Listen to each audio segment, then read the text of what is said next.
Okay guys, on to the episode Symbiosis. This is episode number 22. It originally aired on April 16th, 1988. It was written by Robert Lewin, Richard Manning, and Hans Beimler, and the original story was by Bob Lewin, and directed by Win Phelps. Alright, and plot-wise with this episode, the Enterprise has rushed to answer a freighter's distress call, and they tried to beam the occupants to safety, but instead of beaming aboard the occupants, they lock on cargo instead for some strange reason. And at the last possible moment, Lieutenant Yar is able to pull 4 of the 6 people off the freighter before it disintegrates. Now, 2 are known as Onarans, and the other 2 are Breckians. And the strange thing about it is the 4 of them show very little regard for the loss of the 2 inhabitants of the freighter who didn't make it. But they're overjoyed that their cargo, which is considered a medicine called Felicium, is safe. And the reason for that is, for the past 2 centuries, Felicium has been the only product produced by the Breckians, while the Onarans have been their only customer for it. So they have a very interesting relationship together. The Onarans believe they are terminally ill with the deadly plague, and although Felicium doesn't cure the plague, it does wipe out all the symptoms. After the investigation, though, Dr. Crusher finds out the Felicium's not a medicine, it's actually a drug, and the entire planet of Nara is actually addicted, and the Breckians realize that. Now, even though the current batch went down with the freighter, the Breckians realize that if the Onarans don't have the Felicium, that their addiction will wear off. So the Breckians actually give the Felicium to the Onarans and say, hey, you can just pay us later, basically. Kind of masking the idea that they're actually doing this for their own good, but seeming compassionate in the meantime. Now, Dr. Crusher is really upset about this, and she begs Captain Picard to expose that the relationship between them is really exploitive, because one group doesn't know what's really going on. But Picard knows that he can't do that because it would violate the Prime Directive. But as the Onarans and the Breckians prepare to beam down to Onara, Picard intervenes in another way. He actually refuses to supply replacement parts for the Onaran freighters, which they had been asking for.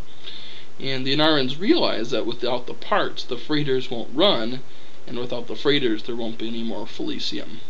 So Picard knows that eventually this will force the Onarans to become free of the drug, and in that way he is able to help them be free of their addiction without violating the Prime Directive.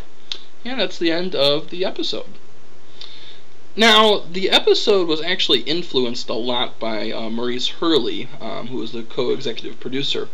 He actually had some recent work on Miami Vice, and he was kind of intending to have the Enterprise come across almost like a drug deal in progress. And that basically is what's going on here.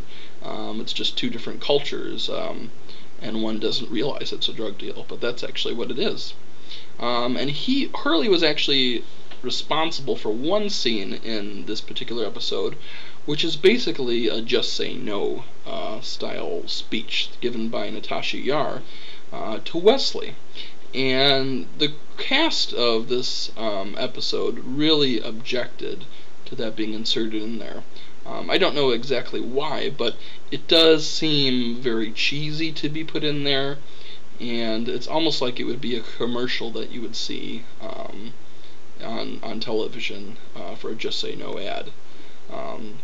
The only reason I could see that justified is Wesley might not understand, because by the 24th century there aren't many people who are addicted to drugs anymore, so he wouldn't be as knowledgeable about it.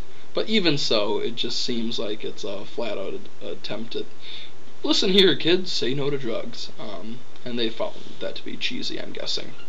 So, he was responsible for that.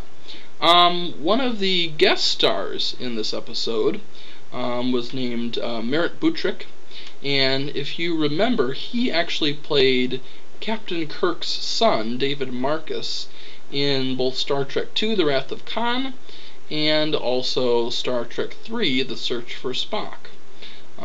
So that was interesting, and also Judson Scott, who was in this episode, also appeared in those Star Trek movies as well. Now, sadly, Merritt Butrick actually died of AIDS less than a year after the filming of this episode, so this was one of the last times we got to see him. I think he did a really great job as David and as one of the people on the planet here. Director Wynn Phelps actually recalled that there were a lot of continuity issues throughout the filming. So some of the character motivations changed from one scene to the next. And because some of the changes to the script, the actors were often acting in scenes that they had not seen in the script before the first take. So this was quite a challenge for them. This is also a noteworthy episode because this was actually the last episode filmed for Denise Crosby as Natasha Yar before she comes back several years later. Now, we do see her again chronologically in a future episode, but this is the last time Denise Crosby actually did work on the show in the first season. You can actually see towards the end of the episode, as Picard and Crusher leave the cargo bay, Crosby actually is waving goodbye to the camera behind them, if you look really fast for that. This episode also included clips on Reading Rainbow, and when LeVar Burton was using that and kind of touring the Enterprise for his show, and it was actually a pretty high-rated episode of Reading Rainbow for that reason. So that's pretty noteworthy too that they included some clips here. Personally, I feel like this episode is kind of tainted a little bit with that "Just Say No" speech. I kind of rolled my eyes like, oh geez. It would be great for like a DARE class. If any of you grew up with the DARE program, a police officer comes in and educates the kids on the dangers of drugs. Maybe this would have been a good clip to show back in the 80s back then. But beyond that, I don't think it really is necessary. I think most people on the show, it's kind of a given that you should say no to drugs, so it's really unnecessary. And I do think the acting is pretty good of two addicted individuals in this episode, but I just kind of find that this one is okay. So that is really the end of Symbiosis. Stay tuned for the next episode, and I'll see you guys later.